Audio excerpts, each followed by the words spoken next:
Në një kohë kur sektori i ndërtimit është një nga gjeneruesit më të mëdhenj të mbetjeve, dy arkitekt kanë zgjedhur të shohin përtej asaj që zakonisht hidhet.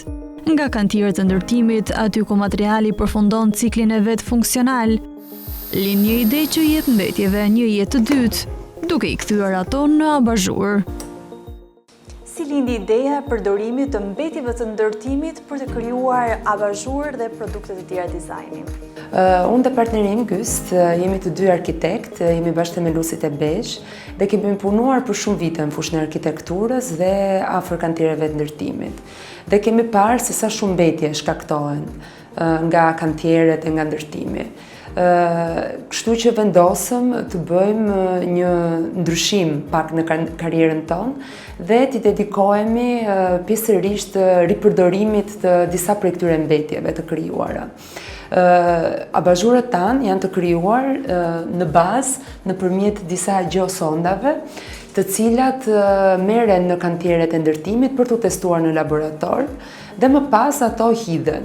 Në këtë moment ne ndërhyjmë, i marrim këto gjeosondat, cilat janë testuar dhe i përpunojmë dhe i transformojmë në abazhur. Frymëzimi për këtë projekt nuk vjen nga një ide abstrakte, por nga përvoja konkrete në terren. Vite pune pranë kantierëve të ndërtimit, pjesëmarrje në projekte arkitekturore dhe kontakti vazhdueshëm me materialet i kanë bërë krijuesit e tij dëshmitar të drejtë për drejtë të sasisë së madhe të mbetjeve që gjenerohen çdo ditë. Një gjeosond betoni e shpëtuar rastësisht nga hedhja u kthye në simbolin e kësaj ideje. E ruajtur për vite me radhë, ajo nuk ishte thjesht një copë materiali, por një kujtesë e vazhdueshme se edhe ajo që konsiderohet e pavlefshme mund të ketë vlerë estetike, por jo vetëm. Çfarë të frymëzoi personalisht për të bërë krijime të tilla? Ne kishim në shtëpi në fakt një nga gjeosondat e marrë nga sheshi Skënderbej, ku Gysti ka punuar në projekt edhe në zbatim. Dhe kjo gjeosond ishte një gjeosond betoni, shumë e bukur, me të gjithë gurët e vegjël të cilat janë përbërja e mishelës betonit në pamje, dhe ne na vinte shumë keq që ta hidhnim. Kështu që ajo që ndroi e kemi ruajtur për disa vite, deri kur lindi dëshira dhe ideja për ta shndruar në një abazhur. Kështu mendoj është jo vetëm dëshira për të ripërdorur materiale, por për të vlerësuar disa materiale, të cilat janë materialet natyrale, ne përdorim edhe gurin natyror, por edhe përbërje të tjera të betonit, të cilat përdoren në arkitekturë dhe janë jo vetëm të bukura nga ana estetike, por kanë edhe një jetëgjatësi shumë të madhe. Dhe këto janë arsyet kryesore që na shtyn të krijojmë objekte me materiale të ripërdorura, ricikluara, të cilat kanë prejardhje natyrore dhe kanë një jetëgjatësi shumë të madhe. Procesi i prodhimit nis me përzgjedhjen e materialeve. Në varësi të materialit, betoni apo guri natyror, ndiqen metoda të ndryshme për punimi. Materialet më të forta përpunohen përmes bashkëpunimeve me subjekte që disponojnë makineri të specializuara, ndërsa betoni trajtohet kryesisht në atelje. Përpunimi përfshin shpimin e cilindrave dhe integrimin e elementeve elektrike në brendësi të materialit. Pjesët elektrike përdoren në përputhje me standardet përkatëse të sigurisë, ndërsa elementet strukturor prodhohen sipas dizajnit të përcaktuar. Procesi realizohet në mënyrë manuale dhe nuk është i përshtatshëm për prodhim në seri, pasi çdo material ka karakteristika të ndryshme. Samuela na trego pak për procesin teknik, si e bën transformimin e mbetjeve në abazhur. Atëherë, ne fillojmë me përzgjedhjen e gjeosondave, ashtu siç e thash, pranë laboratoreve apo edhe nga sheshet e ndërtimit nganjëherë. Dhe marrim këto, në këtë rast kemi një gur natyror, marrim këto cilindrat dhe fillojmë të bëjmë shpimet, cilat në këtë rast janë të kryera, sepse guri natyror kërkon makineri goxha më të rënda, kështu që bëjmë edhe bashkëpunime me kompani që kanë makineri që më të fuqishme. Ndërkohë që kur kemi raste të betonit, ta punojmë direkte në ateljen tonë, sepse është më i lehtë për të shpuar dhe për të përpunuar. Por shpimet janë të njëjta. Këto janë shpimet që i bëjmë betonit dhe e përgatisim për të bërë lidhjet elektrike. Pra, zhysim portolampa është e gjitha integruar brenda cilindrit, gjithashtu edhe çelësi dhe lidhjet elektrike bëhen në brendësi për të pasur një dizajn sa më të pastër edhe minimalist në pamjen e jashtme. Ashtu siç mund ta shohim edhe tek ky cilindër i cili është i lidhur dhe i mbyllur, është i asembluar nga pjesa elektrike. Pra kjo është pamja përfundimtare e çelësit, i cili është i gjithi i lidhur në pjesën e brendshme, pjesa e portolampës dhe kabli që gjithashtu ka këtë shpimin e posaçëm dhe del në një lartësi nga sipërfaqja ku vendoset abazhuri, për të pasur një pamje të pastër, minimaliste. Portolampat janë të bëra gjitha me porosi, pra ju thjesht bëni pjesën e montimit në fund? Portolampa tani ka disa element që ne i bëjmë me cilat prodhohen posaçërisht për ne dhe i kemi bërë dizajnet vet, siç është kjo struktura metalike, e cila është e prerë me lazer, dhe kjo është struktura ku qëndron koka e abazhurit. Për sa i përket lidhjeve elektrike dhe portolampës, ato duhet i marrim të parafabrikuara, sepse duhet të jenë edhe konform disa normativave për sigurinë e lidhjeve elektrike. Ndërkohë që, siç e përmenda, pjesa e strukturës është e bërë posaçërisht për këtë abazhur dhe koka e abazhurit, e cila është e punuar në torno. Ne kemi zhvilluar disa bashkëpunime me artizan nga vende ndryshme të Shqipërisë. Për momentin po punoj me një artizan në Elbasan, i cili punon teknikën e tornos. Kjo është një teknikë që në ditët e sotshme sa vjen dhe po zhduket, sepse është një procedurë shumë e gjatë pune dhe e avasht, dhe duke qenë se... Dhe kërkon shumë kujdes besoj në realizimin. Po, kërkon kujdes, kërkon kohë dhe në ditët e sotshme përdoren shumë teknika të automatizuara me makineri, cilat janë më të shpejta, mund të prodhohet në seri. Ndërsa kjo është një formë që nuk të lejon të prodhosh në seri, sepse çdo kokë abazhuri që punohet ndryshon. Ndryshon nga druri, ndryshon sepse punohet me dorë, kështu që lehtësisht forma merr ato variacionet e veta. Kështu që kjo është një pjesë që jemi shumë të lumtur, që e kemi të integruar në produktet tona, dhe edhe në projektet e ardhshme që po zhvillojmë, ne vazhdojmë të kemi këtë bashkëpunim me artizan. Dhe me qenë se përmenda veçantinë dhe e produktit, që secila nga kokat e punuara është unike, e njëjta gjë vlen edhe për bazat, për cilindrat. Pra këto janë cilindra të cilat nuk janë marrë me porosi, por janë cilindra të cilat janë nxjerrë nga kantiere ndërtimi, në varësi të vendit ku po ndërtohet. Kështu që në rastin e gurit natyror ato vijnë nga male të ndryshme, në krajina të ndryshme të Shqipërisë. Dhe e njëjta gjë ndodh edhe për betonin. Betoni merret nga strukturat. Merret nga një mishela që bëhen paraprakisht për ta testuar betonin para se ndërtohet, por nganjëherë shpohet edhe në kantier. Kështu që kemi disa abazhur, cilët i kemi marrë nga arkitektura të ndryshme që po bëhen kryesisht në qytetin e Tiranës. Dhe secili prej tyre është unik, sepse këto nuk janë të prodhuar renkas. Pra ne shkojmë edhe i zgjedhim atje ku janë bërë shpimet. Ti përpiqesh të ruash një stil minimalist dhe të pastër në gjitha krijimet e tua. Sidomos kur përdor materiale që janë kaq të pasura, si guri natyror, druri, betoni, që prap në përbërje ka gur. Nuk është e nevojshme që të egzagerosh shumë në dizajn apo në forma, kështu që ne duam thjesht të theksojmë akoma më shumë vlera dhe bukuritë e materialeve natyrale, duke i integruar në dizajne shumë të thjeshta dhe minimaliste.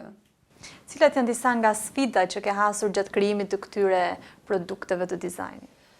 Në Shqipëri nuk kemi një kulturë ende për produkte dizajni. Jemi të mësuar që të blejmë produkte të industrializuara, kështu që automatikisht edhe në pjesën e prodhimit të aksesorëve apo të pjesëve për produkte dizajni, qoftë edhe gjetja në treg të këtyre materialeve është goxha e vështirë. Kështu që në fillim përpara se ne të realizonim produktin ton të parë, na është dashur rreth një vit që jo vetëm ta testojmë edhe të bëjmë provat për pjesën elektrike dhe teknike të gjithë procesit, por është shumë e vështirë edhe që të gjesh aksesorët e duhur për shembull siç kemi Chelsea-n, abazhurit I cili na kujton pak ato Chelsea-t e vjetër që përdoreshin edhe në shtëpi apo në objekte. Dhe është një kërkim edhe bashkëpunim që ne bëjmë me shumë njerëz për të arritur dhe të gjetur ato aksesorët e posaçëm, po edhe për shërbime të ndryshme, si për shembull koka e drurit. Kemi kaluar në shumë bashkëpunime, derisa kemi gjetur njerëzit që janë të interesuar për të bërë një punë të tillë, e cila kërkon shumë kohë, nuk bëhet në sasi shumë të mëdha dhe nuk mund të shikosh në mënyrë të menjëhershme një përfitim shumë të madh financiar, por duhet thjesht të besosh edhe të kesh atë vizionin, të bashkohesh me vizionin që ne kemi pasur që në fillim.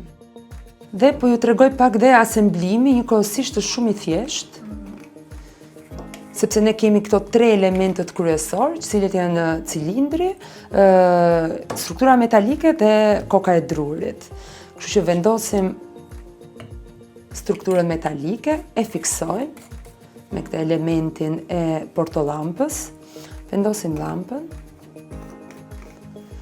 dhe koka është e punuar në mënyrë të tillë që të flejë mbi strukturën metalike. Dhe mund ta vendosim në prizë e abazhurit. Dhe kur është normalisht në ambiente pak më të errta, vlerësohet akoma më shumë ai ndriçimi dhe druri jep shumë ngrohtësi e dritës që lëshon. Kjo është një gjeosond, betoni, e cila është marrë nga një mur, ka dhe shënimin këtu. Dhe gjeosondat e betonit, siç e përmenda, ne I punojmë në ateljen ton, sepse janë më të buta dhe mund të punojmë me makineri më të vogla. Dhe kjo është një pjesë e procesit.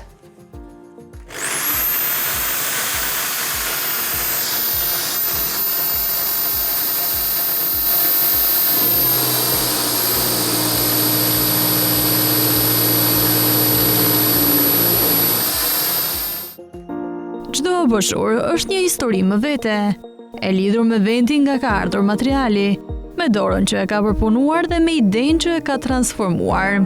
Ky projekt ilustron një qasje alternative ndaj menaxhimit të mbetjeve të ndërtimit, duke treguar se një pjesë e tyre mund të integrohet në produkte me përdorim të përditshëm. Fillimisht ka pasur më shumë interes nga të huajt, sepse ata janë më familjarë, njohin më mirë produktin e dizajnit dhe materialet e ripërdorura.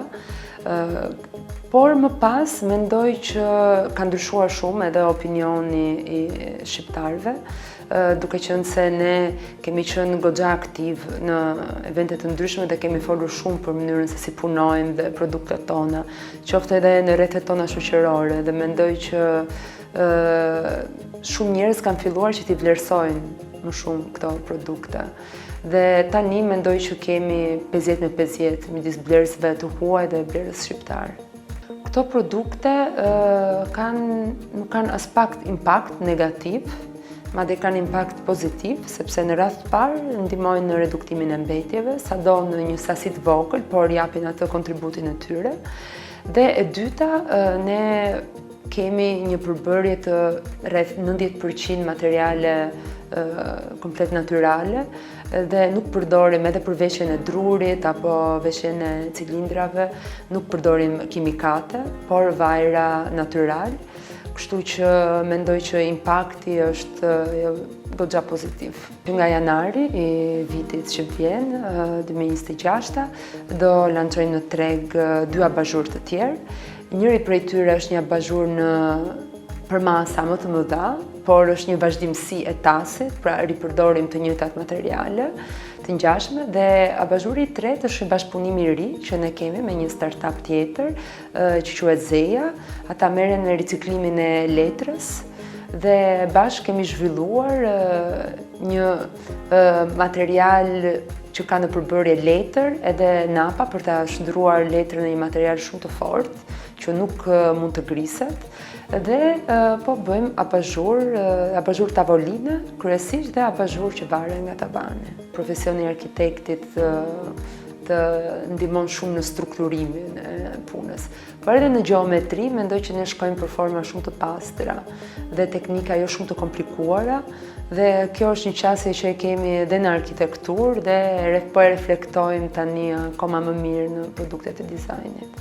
Mendoj që shumë e rëndësishme nëse do të riciklosh, të kalojmë atë fazën fillestare të produkteve dizajnit që jemi mësuar më shumë të shohim cilat janë materiale shumë bruto të ricikluara, por të përpiqemi të gjejmë forma pak më elegante, dhe një cilësie më të lartë të ripërdorimit të materialeve. Dhe pastaj duhet shumë punë kërkimore dhe kreativitet për t'i transformuar mbetjet në produkte, po është më së arritshme. Jemi rikthyer në studio për të diskutuar mbi konsumerizmin dhe minimalizmin, dy tema të lidhura ngushtë me njëra tjetrën, por që trajtohen shumë rrallë. Për këtë kam të ftuar në studio Besarta Tafën, pedagoge. Faleminderit për ftesën, Ledin. Të futemi direkt në temë. Te konsumerizmi, çfarë është? A jemi ne një shoqëri që shpenzon shumë? Atëherë, nëse flasim për termin e konsumerizmit, kjo ka të bëjë me konsumin e tepërt, më shumë se sa që duhet dhe në një mënyrë të pakontrolluar, kryesisht shpenzimeve afat shkurtra dhe jo në terma investimesh. Patjetër që Shqipëria është një vend konsumerist, sidomos kjo e ndikuar edhe nga rrjetet sociale që tashmë kanë marrë një hovë shumë të madh zhvillimi dhe çdo gjë bëhet trend dhe shfaqet direkte, sidomos për pjesën e konsumatorëve të cilët i përkasin moshës rinore. Çfarë tregojnë të dhënat për mënyrën se si shpenzojnë shqiptarët? Pra si janë rritur dhe ku janë rritur shpenzimet e tyre më së tepërmi? Sipas të dhënave të fundit të Instats, kemi një rritje të konsiderueshme të shpenzimeve konsumatore vitet e fundit. Akoma 30 deri në 40% e shpenzimeve shkojnë për ushqime, por gjithashtu vihet re se ka pasur një rritje në shpenzimet e konsumit të produkteve teknologjike, gjithashtu edhe të shërbimeve së shumti. Siç thamë, dhe kjo gjithashtu e ndikuar po nga rrjetet sociale. Pra kemi, le të themi, një shpenzim drejt atyre mallrave që janë të domosdoshëm, si për shembull ushqimet, dhe kemi dhe një orientim për drejt mallrave të luksit, le të themi, që mund të jenë edhe pajisje teknologjike, megjithëse disa pajisje teknologjike janë edhe ato të domosdoshme, por disa mund futen edhe në këtë pjesën e kategorisë, le të themi, shpenzimeve të luksit. Sipas mendimit tënd, a jetojnë shqiptarët për te mundësive të tyre ekonomike? Po, ne jetojmë për te mundësive tona reale. Sipas raportimit të Bankës së Shqipërisë, shuma e kredive të marra nga shqiptarët është rritur ndjeshëm dhe shumica e këtyre kredive merren për konsum. Por gjithsesi, deri në një farë mase ato janë të kontrolluara, pasi përbëjnë rreth 30% të shpenzimeve të tyre totale. Ndërsa nëse kjo shumë i kalon 30%, atëherë kalon në risk. Ti përmendë disa herë marketingun. Sa ndikim ka marketingu, pra reklamat, por edhe mediat sociale gjithashtu në nxitjen e konsumit të tepërt, pra të mbi konsumerizmit? Ndikimi është i drejtë për drejtë edhe i fuqishëm, do të thoja. Edhe pse për momentin është një ndikim negativ, duke i drejtuar konsumatorët drejt atyre produkteve të cilat mund të mos ishin të nevojshme, le të themi, ose mund të mos e dinim që kishim një nevojë për ato lloj produktesh, por besoj që kjo fuqi e internetit, e rrjeteve sociale, marketingut mund të përdoret edhe për mirë. Pra duke kthyer fokusin në një blerje më të zgjuar konsumatore, edhe me një fokus më afatgjatë, sesa thjesht produkte konsumit, të cilat konsumohen shpejt, rritin ndotjen dhe sjellin probleme të tjera. Fenomeni temo momentalisht është përhapur jashtëzakonisht shumë, ku ti mund gjesh për shembull produkte shumë të lira, po s'dua të diskutoj cilësinë në emision, por që ndonjëherë kjo na nxit që ne të shpenzojmë më shumë se ç'duhet për produkte që nuk janë edhe aq të domosdoshme për ne, pra që futen në këtë pjesën e luksit dhe në fund të ditës nuk është se i përdorim, por gjenerohen si mbetje. Sakt. Rrjetet sociale na kanë çuar në atë që ne bëjmë blerje të pamenduara. Qoftë nëse na duhen apo jo. Dhe thjesht gara për të dukur sa më mirë në sytë e tjerëve, sidomos në moshën e rinis, i ka shtuar këtë konsumerizëm dhe ka tepruar përtej asaj se çfarë mund të mendohet si e nevojshme ose e arsyeshme për të konsumuar. Patjetër që rrjetet sociale ka një ndikim shumë të madh. Unë vetë jam një konsumatore e temës dhe ajo që vere është edhe unë nuk përjashtohem nga ky tundim, le të themi, që rrjetet sociale të sjellin, por normalisht duhet që tjetë brenda atyre kufive. Eksakt, dhe gjithashtu duhet që konsumatori shqiptar të mësohet me mënyrën e blerjes së zgjuar, se sa blerjes së shpejt dhe të tepruar. Konsumi është padyshim motori i ekonomisë. Ku ndahet vija midis konsumit normal edhe mbi konsumit që dëmton ekonominë? Mund të flasim në terma real financiar, por kjo nuk është vetëm financiare, ka kjo të bëjë me mënyrën se si ne konsumojmë. Pra, nëse blem diçka e cila na duhet, është e nevojshme, gjithashtu ka një qëndrueshmëri afatgjatë dhe na plotëson disa nevoja bazë, atëherë mund të themi që jemi në konsum normal. Ndërsa nëse blejm sepse thjesht influencuar për ta bërë këtë blerje, nëse blejm në mënyrë jo të zgjuar dhe nëse blejm produkte jo afatgjata, atëherë mund të themi që kjo kalon në mbi konsumerizëm. Dhe gjithashtu, ajo që është më rëndësishme është vënë nga të dhënat e Bankës së Shqipërisë që shumica e kredive merren për konsum. Dhe për aq kohë sa ne konsumojmë me borxh, le të themi, sepse kredia në një farë forme është borxh, nuk është ajo që ne e kemi, do të thotë që ne konsumojmë më tepër se sa ne kemi realisht kapacitet për këtë. Sa ndikojnë shpenzimet e larta të qytetarëve në rritjen ekonomike? A është ky një model ekonomik i qëndrueshëm, pra një model ekonomik që bazohet te konsumi?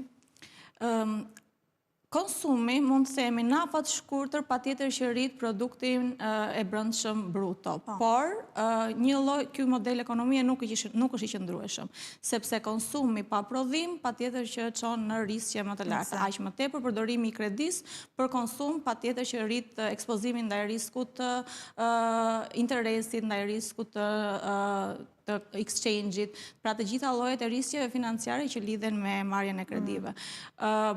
Pra, ajo që mund të themi është që mund të rritet GDP-ja në norma reale por afat shkurtër, por aman për në afat gjatë nuk kemi një ekonomi të qëndrueshme. Aq më tepër, duke theksuar se ne jemi shumë të orientuar drejt importit. Pra, pjesa më e madhe e produkteve është e importuar. Kjo i pret hovin zhvillimit të produktit vendas dhe prodhimit vendas. Se ti e përmendosh shumë mirë që Shqipëria ka një nivel të ulët prodhimi krahasuar me atë që konsumon. Po a krijon kjo gjë, domethënë një lloj varësie më të madhe nga importet, çfarë ndikimi kanë konkretisht në bilancin tregtar? Absolutisht. Pra, duke qenë se prodhimi është më i ulët se sa konsumi, duke qenë se influenca vjen nga rrjetet sociale e cilat tashmë është bërë globale, ne orientohemi drejt disa produkteve të cilat nëse do ishin shqiptarë, do na dukeshin si old fashion, ndërsa nëse janë ndërkombëtare, na duken si më in. Prandaj kjo ka sjell një prirje drejt produkteve të importuara, çka rrit patjetër deficitin buxhetor. Sa mund ndikojë konsumerizmi, le të themi, në këtë aspekt, në mbetje dhe në mjedis? Një overview i përgjithshëm se mund të themi, patjetër që sa më shumë të konsumojmë, aq më shumë mbetje do të kemi. Dhe çfarë është më e rëndësishme është që Shqipëria nuk ka një teknik të mirë organizuar të asimilimit të mbetjeve. Shqipëria, pavarësisht se proklamon riciklimin, nuk e ka implementuar siç duhet të riciklim, që do të thotë sa më shumë konsum, aq më shumë mbetje, aq më shumë ndotje, aq më shumë probleme me mjedisin. Apo krijojnë shqiptarët një lloj sjellje të qëndrueshme, apo po tërhiqen gjithnjë më tepër nga ky fast fashion, pra nga kjo moda e shpejtë ose jetë shkurtër që po përkeqëson edhe situatën me mjedisin? Mund të themi që ka dy lloje trendesh. Ka shqiptarë, sidomos të rinj siç e përmendëm, të cilët të tërhiqen nga fast consuming, pra të përdorit e të produkteve të shpejta, të cilat konsumojnë shpejt, nuk janë afatgjata, nuk janë të qëndrueshme dhe shtojnë patjetër mbetjet dhe problemet mjedisore. por nga ana tjetër ka dhe fushata sensibilizuese, të cilat po përhapen gjithashtu në rrjetet sociale dhe shqiptarët po i përkrahin dhe po i përqafojnë ato që kanë të bëjnë me përdorimin e produkteve të qëndrueshme, të cilat mund të riciklohen dhe patjetër që këto lloj produktesh ulin dhe nivelin e ndotjes dhe të mbetjeve në mjedis. Sipas mendimit tënd, si po ndikon mbi konsumerizmin te pabarazitë sociale, sepse ekziston ky presioni që për të dukur shpenzojmë për te kufive tanë ekonomik. Eksakt. Ata që kanë më shumë akses në rrjetet sociale, kanë dhe shpenzimet më të mëdha dhe formën e shpenzimeve kanë të orientuar drejt tyre produkteve, siç e tham, jo të qëndrueshme, thjesht për të dukur, jo cilësore, jo afatgjata. Ndërkohë pjesa tjetër e shoqërisë nuk ka mundësi që të blej as mjetet minimale të jetesës. Pra kjo ka rritur atë gapin që mund të themi, pra dallueshmërinë midis stresave sociale të vendit tonë, që totalisht nuk është asgjë e mirë për vendin. Minimalizmi do të thotë që ti të zotërosh pak gjëra, po të zotërosh ato gjëra që janë të domosdoshme dhe të largosh këto gjëra që janë të tepërta. Unë personalisht, po jam një rast personal, jam munduar që të bëj një jetë minimaliste, pra le të themi të gjej kënaqësi nga ato pak gjëra që unë zotroj, pra të identifikoj ato gjëra që mua realisht më nevojitën dhe të heq dorë nga gjërat që janë të tepërta. Të përgëzoj për një. Faleminderit, po sa ndikon të themi kjo në uljen e kostove të jetesës? A është vetëm një trend, sepse në botë realisht ka shumë persona që bëjnë një jetë minimaliste, mbajnë veten si minimalist, dhe minimalizmi nuk përfshin, në këtë rast flas për stil jetese, por përfshin edhe aspekte të tjera që nga arredimi e tjerë, po a është ky një trend në Shqipëri apo më tepër duhet parë si një ulje të kostove të jetesës? Si që e thamë, edhe Shqipëria është ndikuar totalisht nga rrjetet sociale, nga gjithë lëvizjet që ndodhin në botë, sepse çdo gjë që ndodh tani është globale dhe nuk mund të jesh e paprekur nga këto ndodhi. Kjo do të thotë që edhe pse ka nisur si trend, edhe pse duket si fashion dhe duket in nga konsumatorët, patjetër që produkti përfundimtar do të jetë një vlerë e shtuar për ekonominë. Pse? Sepse nuk po ju themi tani konsumatorëve që mos përdorni produkte të mira dhe të shtrenjta, mos përdorni produkte cilësore, madje totalisht e kundërta. Ne duhet të orientojmë drejt atyre produkteve të cilat kanë cilësi dhe qëndrueshmëri, por ajo të cilën minimalizmi shtron është mos përdorimi atyre gjërave që nuk na duhen. Pra ne nuk duhet të bëjmë blerje të shpejta, nuk duhet të bëjmë blerje të pamenduara, por duhet të bëjmë blerje të zgjuara dhe vetëm ato të cilat na nevojiten. Kjo do të sjellë një rritje të padiskutueshme të ekonomisë, sepse për te i blerjes të atyre gjërave më elementare dhe më të nevojshme, kjo do të shtoj kursimet për konsumatorin, gjithashtu këto kursime mund të përkthehen në investime. Sepse ajo që shikojmë sot është që konsumerizmi i ka zeruar pothuajse kursimet fare dhe konsumatori nuk ka një mënyrë të mësuar se si të investoj, nuk ka një qasje financiare drejt tregut financiar. Ndërsa nëse e përqafojmë minimalizmin, kjo nuk do të thotë domosdoshmërisht që të dorish pa bukë, nuk do të thotë që dorish pa vesh. Për ta mbajtur vëmendjen të minimalizmit për të kaluar më pas të çështjet e konsumerizmit dhe mënyrën se si mbajnë paratë shqiptarë, se si shpenzojnë kështu me radhë. A ka potencial ky minimalizëm, pra kjo lëvizje, të kthehet në një lëvizje më të gjerë në Shqipëri dhe të ndryshojë sjelljen e konsumatorëve shqiptar, sepse momentalisht domosdoshmë nuk kam parë shumë veta që paktën kanë dalë publikisht si minimalist. E vërtet, edhe pse mund të jenë të pakët personat të cilët e aplikojnë këtë qasje, siç e përmendëm më përpara, sot kemi një fushë të gjerë ku mund të influencojmë dhe mund të marrim ndikim nga përdorimi i saj, që është përdorimi i rrjeteve sociale. Pra, pse të marrim vetëm anën e keqe të rrjeteve sociale, mund ta shfrytëzojmë dhe për mirë, pra duke ngritur fushata sensibilizuese ose duke promovuar këtë stil jetese, ne patjetër mund të ndikojmë brezin e ri për ta përqafuar këtë si një lëvizje dhe më tepër si një objektiv ose si një strategji për diçka më të madhe për vendin tonë. Jo thjesht si një qasje vetëm personale dhe të lokalizuar vetëm në disa persona. Cilat janë gabimet që bëjnë zakonisht familjet shqiptare në menaxhimin e financave dhe buxhetit të tyre? Gabimi kryesor është që nuk mbajnë një buxhet pothuajse fare.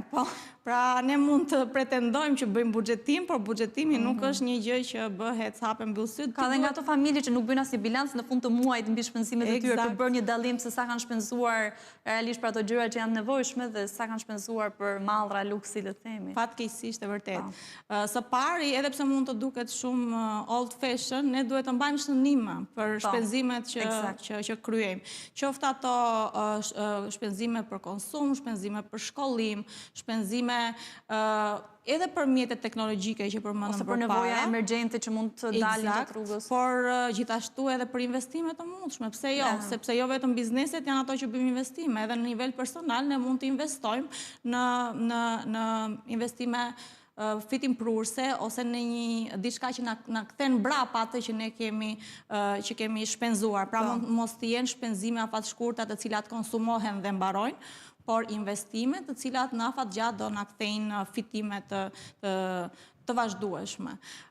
Kështu që gabimi kryesor ishte pra mosmbajtja e një buxheti. Nga ana tjetër është marrja e kredive të pakontrolluara ose dhe mos llogaritja e përqindjes që ky shpenzim për shlyerjen e kredisë zë në totalin e të ardhurave të familjeve.